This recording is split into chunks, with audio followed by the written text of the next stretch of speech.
Now I bring forth the man without whose vision we would not be here, Dr. Robert Sloan.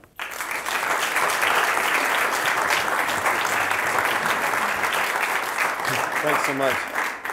Steve, thank you. That was very generous. I appreciate it so much. But you really did hit the right note, Steve, when you talked about the student athletes, the coaches, the alumni of the university, the faculty and staff. It was a tremendous effort of faculty and staff to get us through, for example, the certification process. That was quite challenging, but it's happened. I see, Rita Tower, for example, here today, and she led that faculty and staff process. And then, of course, Steve has said, so many of the coaches, student athletes are here, and it's really been quite a gratifying process. This really is, of course, about not only athletics, but particularly about the mission of the university and how we want the university to have visibility because of our distinctive identity. As a Christian institution, we think that it's important for us to have visibility to further our mission. And athletics is, I think, the premier way to accomplish that in American culture today. Athletics has visibility. Athletics exemplifies all the things that can be very good about the process of growing, becoming educated, and maturing. It's in athletics today that we find the necessity of discipline. You find heroes. You find the opportunity for people to succeed, to fail, and then after failure to rise up again. So it's a great laboratory of growth and learning, and so we see a great opportunity for that through athletics to put out the values and the mission of our university and to gain visibility from that. And Steve's exactly right. The trustees of the university from day one have been enormously supportive. I see, for example, Rick Bailey in the audience today, who served on the certification task force. Dr. Stuart Morris is here, the founder of the university. As you know, HBU has been in the NCAA Division I before, and after some intervening years, we are thankful to be back. But it's the support of the trustees that enabled that to happen. So I want to say thank you to all these people. I want to say also, just if I could capture this maybe in a story. My first day was September the 1st, 2006. And when you're a new president, you'd like to think that you have lots of people wanting to have lunch with you. But I got to the office that day, and I was still, quite overwhelmed with the new responsibility.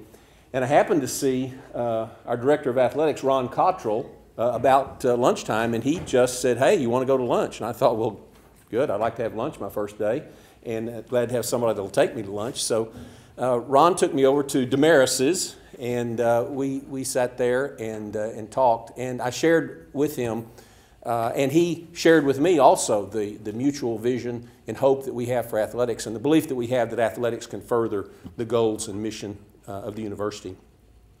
So we had the conversation that day about I hope that one day we could return to the NCAA, and that Division I was the only division I wanted us to be in.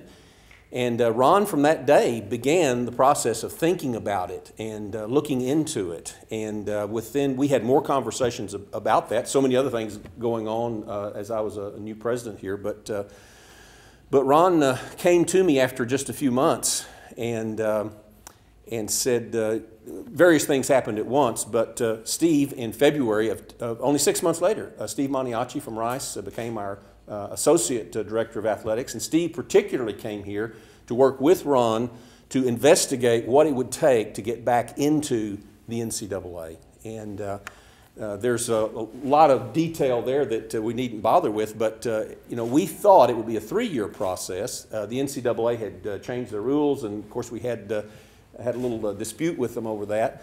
But in the end, we had a very strong compromise that allowed us to go through not a 7-year process, but a 4-year process of re-entry into the NCAA. And so in the process, Ron decided that being the head basketball coach was really more of his passion and love, because I'd said to him early on, I said, you know, Ron, the day's going to come if we get back to the NCAA that you'll, you know, probably can't do both and you'll have to pick. And he had a tough time picking, but his passion is to coach young men, and so he chose to be the head basketball coach. And Ron had already told me that Steve would make a great director of athletics. Steve became our director of athletics, and the two of them have continued to work together to get us through this process. There have been many checkpoints along the way, many checkpoints, and you know, long-range planning, certification, and so on. So having the right number of sports, just a lot of things. I think we had,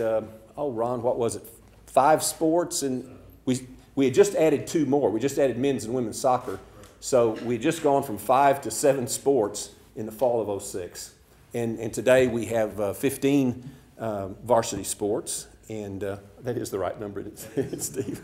We have 15 varsity sports. Well, I know we've talked about adding another one, and so that would make us 16. But it's an exciting day for us. And again, I want to say thanks particularly to the faculty and staff of the university for their leadership, to alumni, to the trustees, to the coaches, to the student athletes, to Ron Cottrell, and particularly Steve Maniaci. Thanks, Steve, so much. You've just been a great leader for us, and we've been able to benefit from your enormous experience in this process. So we're excited. It's sort of day 1 or day 2 for us of being back NCAA Division I. And we're very proud of that fact. So